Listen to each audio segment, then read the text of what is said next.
Happy Friday, people. Welcome to my channel. Lynn here with Lynn and Things. Our thing today is cooking with me, okay? So today one of the things I wanted to make was the best hot chocolate you will ever taste. I wanted it for Valentine's Day because, you know, like the day full of love and chocolate. But I have to work, unfortunately. So I want to kind of make it ahead of time. So when I do get off and I do get home, I can share this hot chocolate with my girls. So I wanted to give first the recipe. First, I want to say welcome all to my subscribers. Welcome to any newbies here. Thank you for stopping by. Watch this and I pray you enjoy it. May even pick up some points from what I'm going to fix today. Also, it's Friday, so it's going to be a fish fry Friday. So I'm going to be making fish today. I'm going to fry some fish and I'm going to try to do some salmon nuggets, something a little different. But first we're going to get the ingredients for our best hot chocolate ever. And it's crock pot hot chocolate, guys. Okay? So for this, you're going to need some milk, whatever milk you drink.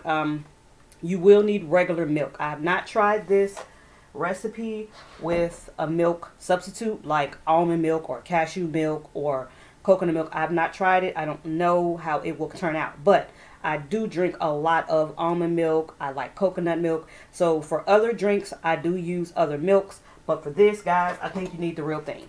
I don't think you can skip out on the real milk. So you're going to need some milk. You're going to also need some heavy whipping cream. I have a small can of evaporated milk. And this is optional. I don't think you need it, but every time I've made this, I've used it. So I just got a can. But the one thing you cannot skip out on is the sweetened condensed milk. This is a must. If you have nothing else, if you have just the milk, regular milk, and this, you can't skip out on the sweetened condensed milk. It's just, it makes the cocoa. And then, of course, we're making cocoa. So we need what? Chocolate. And so I got some Ghirardelli chocolate here, the semi-sweet. Oh, Ghirardelli has some wonderful chocolate. This hot chocolate is going to be so awesome. So I had to pick that up. They had that on sale today. And then I like dark chocolate in mine. And I didn't see the dark chocolate in Ghirardelli, so I just picked up the Nestle's dark chocolate chips. Okay? And this is so simple to make. You're just going to drop all your things. I got my little crock pot here. You're going to drop everything in the crock pot or pour everything in the crock pot. And then you're going to start your crock pot and it'll cook on low for 3 hours, okay? So I'm getting mine started now so it'll be ready later. I'm going to open up all my cans and I'll be right back. Alright guys, so we're going to just open up our chocolate. And I'm going to pour about a half a bag of each of the chocolate chips. So you're going to pour your half a bag of your dark chocolate into your crock pot. I might pour a little over half because I like the dark chocolate. It just deepens the flavor for me. And then I'm going to pour in half a bag of the semi-sweet chocolate chips from Ghirardelli.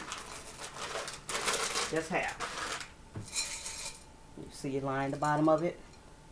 And then just going to pour in your sweetened condensed milk, the whole can. This stuff is yummy. Let me grab a spoon so I can get all of that yummy goodness out. And into our crock pot. You're going to need all of that. I'm going to pour in the whole can of, small can of, poured a little too fast, of your evaporated milk. And then I think I'm going to pour about half of this container of heavy whipping cream. Should have opened that. It doesn't want to open for me. Okay, here we go. So just about half of this cream. That should do it. And I'm just eyeballing the milk. It depends on how many people you're trying to make cocoa for. I want this to last us a couple of days, so I'm going to pour probably almost all of the rest of this. It's not a full carton, as you can see.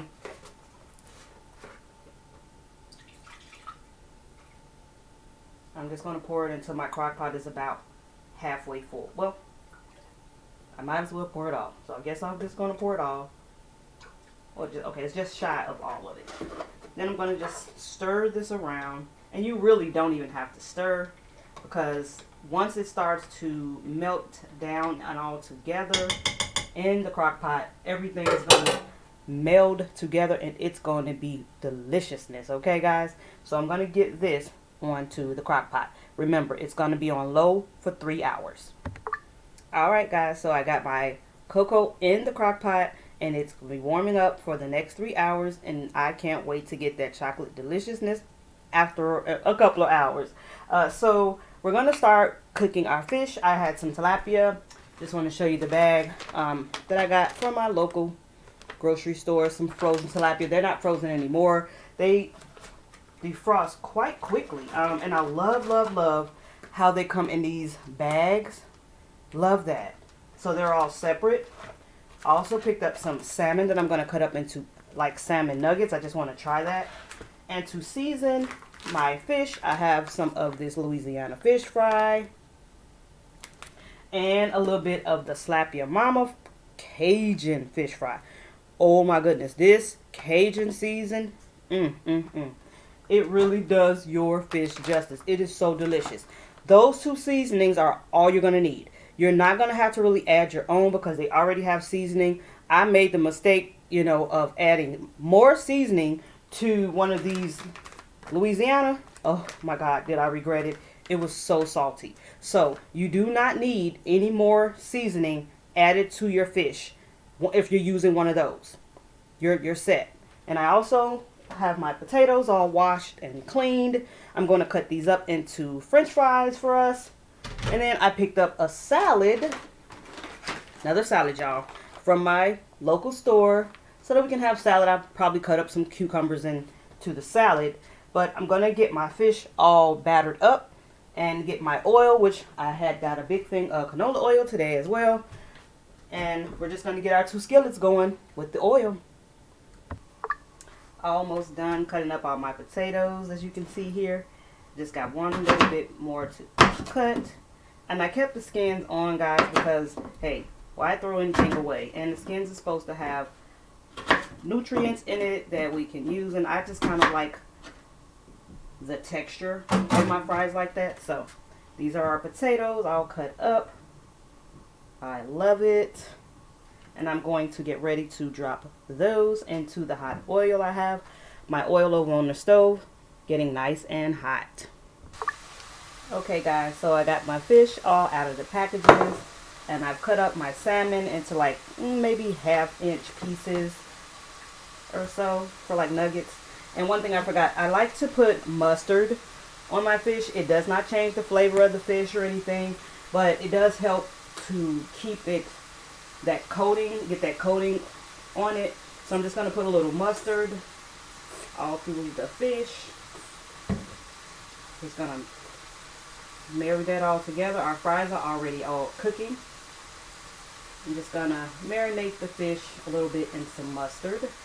And like I said, it doesn't change the flavor of it. You don't even taste it. I just like how it kind of helps it stick. The breading stick. Let me show you. See? And then we're going to start dropping our fish down into the hot oil because the oil is nice and hot. So I have 2 ready to go here. And I'm just going to turn my fire down just a little bit. Whoa. Nice. Make sure to turn it down like a medium low, guys.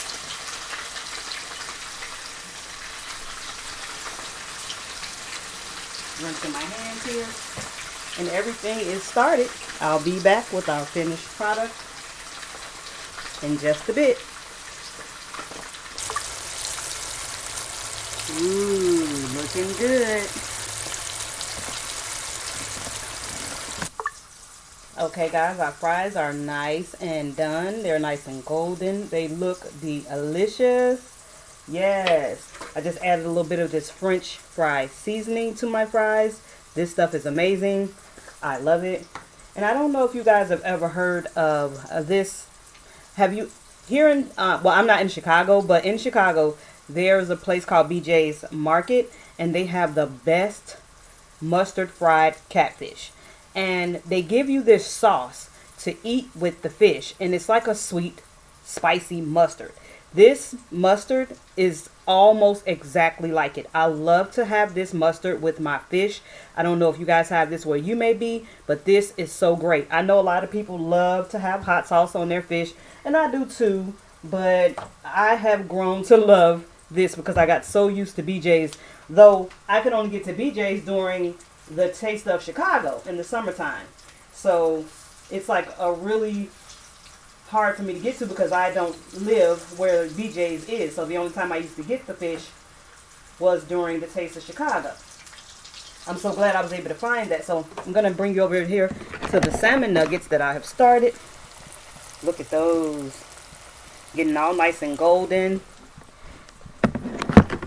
Tonight's fish fry is going to be so delicious. Alright guys, dinner is all done. We have our salmon nuggets, our fried tilapia, our homemade fries, and a small salad on the side. And we're going to have it with some zesty Italian. And because we like a little something sweet on our salad, I picked up some of these dried cranberries with the blueberry flavor. So I put a little bit of that on top and some cucumbers, and it's time to eat, guys. Thank you so much for stopping by, spending some time with me. I hope you like this recipe. Please don't forget to like, comment, share, hit that notification bell so every time I upload, you will know. Have a great and awesome day, guys. I'm sorry, guys. I thought I was done. I sat down to eat. Look inside of this, y'all.